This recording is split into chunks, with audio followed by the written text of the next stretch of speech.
Welcome back to law सरकारी app channel. दोस्तों आज के सेगमेंट में हम लोग एक वैकेंसी डिस्कस करेंगे जो रिलीज़ हुई है centre for trade and investment law. ये डिपार्टमेंट आपको ministry of commerce and industry के अंतर्गत आती है under the government of India. और इस वैकेंसी की अगर हम बात करें तो 3 कैटेगरीज में वैकेंसी अनाउंस की गई है और ये वैकेंसी कॉन्ट्रेक्चुअल बेसिस की वैकेंसीज होने वाली है। यंग प्रोफेशनल विथ और विदाउट प्रायर एक्सपीरियंस, एसोसिएट और कंसल्टेंट विथ और विदाउट पीएचडी। ठीक है, ये 3 कैटेगरी में वैकेंसीज में अनाउंस किया गया है यहाँ पर CTILC। जनरल एलिजिबिलिटी क्राइटेरिया की हम बात करें तो यहाँ पे मेंशन है candidate must be Indian nationals and should preferably hold a masters degree in law.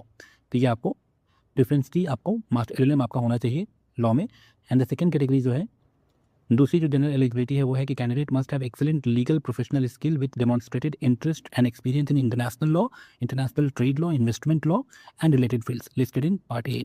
ठीक है, तो अगर जिनका भी मास्टर्स इन स्पेसिफिक एरियाज़ में है तो उनके लिए ये प्रेफरेंस हो सकता है इन वैकेंसीज में।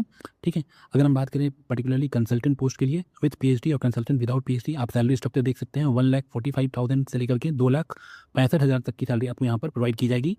और उसके लिए आप जो मिनिमम एज क्राइटेरिया है, must not be more than 50 years of age at the time of recruitment. और एक्सपीरियंस की हम बात करें तो must have minimum experience of 8 years. ठीक है, and post qualification experience mention है यहाँ पर। और एसोसिएट लेवल पर हम बात करें तो must not be more than 45 years of age, यहाँ पे मैक्सिमम एज लिमिट 45 दिया गया है। और हम एक्सपीरियंस की बात करें तो यहाँ पर एक्सपीरियंस आपका 3 ईयर्स का एक्सपीरियंस पोस्ट क्वालिफिकेशन डिमांड किया गया है।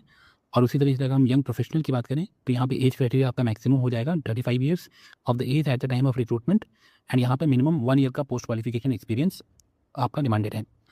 अगर हम young professional without prior experience की हम बात करें तो यहाँ पर एज आपका जो हो जाएगा must not be more than 28 years of age at the time of recruitment and must hold the bachelor degree in LLB in law और master degree in economics, diplomacy और international relation, public policy, data science. In specific areas में अगर आपका master degree है या फिर आपने अगर किसी ऐसी यूनिवर्सिटी से LLM अपना करा है, LLB जो कि टॉप 25 रैंक्स वाली यूनिवर्सिटी में आता है इन IRF रैंकिंग में, तो आपको यहाँ पर आप अप्लाई कर सकते हैं। ठीक है, और यहाँ पे prior work experience is not requirement. यहाँ पर अगर फ्रेशर भी हैं मगर आपका इन क्राइटेरियाज को फुलफिल करते हैं, अगर आपकी कॉलेज इन 25 रैंक्स में, अगर टॉप 25 रैंक्स में या 100 टॉप रैंकिंग अगर आती है वर्ल्ड यूनिवर्सिटी रैंकिंग में, तो आप यहाँ पर अप्लाई कर सकते हैं विदाउट एक्सपीरियंस भी। और जो लास्ट डेट है दोस्तों, आप यहाँ देख सकते हैं एप्लीकेशन प्रोसेस का लास्ट डेट जो है वो 9 मार्च 2026 है। तो आपके पास टाइम बहुत ही कम है। अगर आप इस वैकेंसी में अगर आप एलिजिबल हो रहे हैं तो काइंडली इस मेक श्योर करें कि आप इस डेट से पहले इसको अप्लाई कर